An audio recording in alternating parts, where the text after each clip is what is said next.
कोल्हापूर शहराच्या हदवाढीचा प्रश्न गेल्या 5 दशकापासून प्रलंबित आहे। शहराच्या वाढत्या गरजा लक्षात घेता महापालिका हद्दीत काही शेजारील गावे समाविष्ट करण्याचा प्रस्ताव अनेकदा मांडला गेला। मात्र राजकीय असमतोल, स्थानिक नागरिकांचा विरोध आणि प्रशासकीय अडचणी यामुळे हा विषय वारंवार चर्चेत येऊनही प्रत्यक्षात काहीच ठरलेलं नाही। नमस्कार, मी सुरेखा आणि आपण पाहतात तारा न्यूज। 1972 मध्ये कोल्हापूर महानगरपालिकेची स्थापना झाली। तेव्हापासून शहराच्या हद्दीत कोणतीही वाढ झाली नाही। मात्र शहराने मोठी प्रगती केली असून व्यापार, शिक्षण, उद्योग आणि पर्यटनाच्या दृष्टीने त्यांचा विस्तार वेगाने होत आहे। शहरीकरणाचा प्रभाव आसपासच्या गावावरही पडला असून अनेक भाग महापालिकेच्या जवळ असले तरी तेथील नागरी सुविधांची जबाबदारी महानगरपालिकेच्या कक्षेबाहेर आहे। त्यामुळे त्या भागांना आवश्यक असलेल्या मूलभूत सुविधा पुरवण्यात मोठी अडचण येत आहे।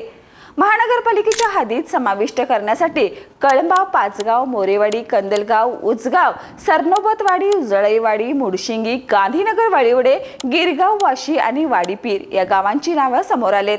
हद्दवाढ झाली तरच कोल्हापूरची लोकसंख्या जवळपास 8.5 लाखापर्यंत जाऊ शकते। हद्दवाढ झाल्यास या गावांना अधिक चांगल्या नागरी सुविधा मिळतील।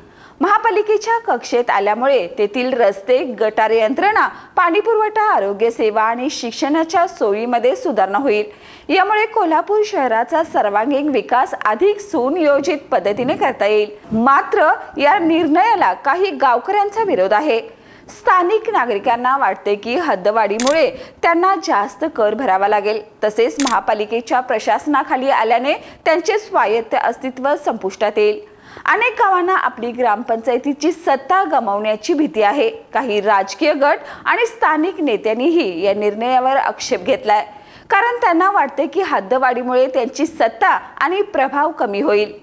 हद्दवाढीचा निर्णय अनेकदा राजकीय चढउतारांच्या भोवऱ्यात अडकतो। स्थानिक नेत्यांमध्ये यावर एकमत नाही, तर काही राजकीय पक्षांनी या मुद्द्यावर आपापल्या भूमिका ठरवल्या आहेत।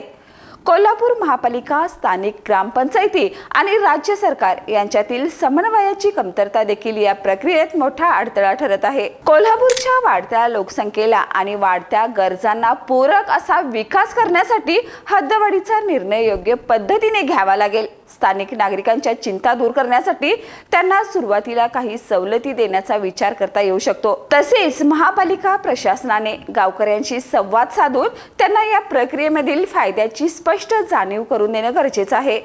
शहराच्या दीर्घकालीन विकासासाठी आणि भविष्यातील समस्यांना आळा घालण्यासाठी हद्दवाढीचा मुद्दा राजकीय चर्चेच्या भोवऱ्यात अडकण्याऐवजी विकासाच्या दृष्टीने त्याचा ठोस विचार करण्याची गरज आहे। अन्यथा कोल्हापूरचा वाढता विस्तार नियोजन शून्य राहील आणि त्याचा फटका भविष्यात संपूर्ण शहराला बसू शकतो। अशाच ताज्या अपडेटसाठी पाहत रहा तारा न्यूज।